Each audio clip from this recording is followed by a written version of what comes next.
The night sky is a vast, dark ocean. It is dotted with countless points of light. Each one is a sun, a star, and around many of those suns, planets are turning. We know this now. We have seen them. They are worlds of rock, worlds of gas, worlds of ice. Some might be worlds of water. We look up and we wonder, are we alone? Is this small blue planet the only place where thinking beings have ever emerged? The odds seem to be against it. With billions of galaxies and billions of suns in each galaxy, the universe is likely teeming with life. But what kind of life? What would it be like to meet them? When we imagine aliens, our minds often draw from what we know. We think of creatures with 2 arms, 2 legs, and a head on top. But this is a failure of imagination. Life on another world would not follow our rules. It would be shaped by its own star, its own gravity, its own air. It would have its own history, stretching back billions of years. We humans have a long history of meeting new cultures. Often, those meetings have not been peaceful. Our stories are filled with conflict, with misunderstanding, and with war. We carry that baggage with us when we look to the stars. We project our own fears and our own history onto the unknown. But what if the very concept of hostile is unique to us? Every living thing on Earth is related. From the smallest bacterium to the largest blue whale, we all share a common ancestor. We are all based on the same fundamental blueprint, DNA. Our evolution has been a story of competition for survival. The fittest are those who are best at surviving and passing their DNA to the next generation. But it has also produced conflict. But what if life on another world started differently? What if its fundamental building block was not DNA, but something else entirely?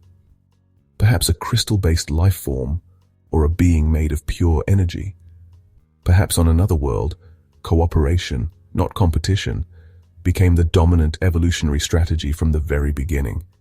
Imagine a species that is not a collection of individuals but a single planet-spanning consciousness. Communication is the glue that holds a society together. For humans, language is our primary tool, but language can also be a tool for division. We can use words to lie, to deceive, and to dehumanize others. Propaganda, the language of war, works by convincing us that the enemy is not like us. They are evil. They are less than human, and it is right to destroy them. Now let's imagine an alien civilization. How might they communicate? Perhaps they communicate through light, changing the color and patterns on their skin. Or maybe their language is chemical. What if their communication was telepathic? In such a society, lying might be impossible.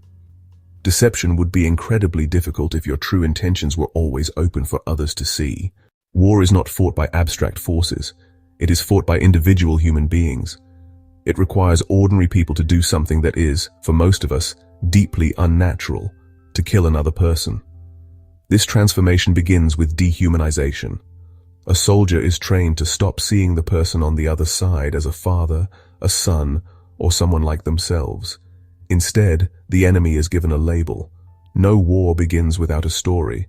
Before the first shot is fired, a narrative must be built. This narrative is the work of propaganda, the art of persuasion used to unite a population against a common foe. The goal is always the same: to manipulate the emotions of the public, to short-circuit critical thinking, and to build a consensus for a conflict that might otherwise be unpopular. Imagine for a moment that they are out there, an alien civilization, perched on a world orbiting a distant star. For millennia they have observed Earth. They watched it cool from a molten ball. They would encounter a species of breathtaking contradictions. In one broadcast, they might receive a piece by Bach, but then in the very next transmission, they could receive a broadcast filled with hatred. This entire exploration of alien minds and alien conflict has, in the end, been a journey into ourselves. By imagining beings who do not know war, we are forced to examine why we do. If war is not a universal law, but a product of our specific history and biology, then it is not an inescapable destiny. It is a habit, and like any other invention, it can be uninvented. Our story is not over. As a species, we are incredibly young. We are still writing the most important chapters of our story. The question of whether we will outgrow our addiction to war is the great unanswered question of our time. We are left gazing back at the starlight, and the stars are watching. The story of humanity's future is unwritten, and the cosmos waits patiently for our answer. It has plenty of time.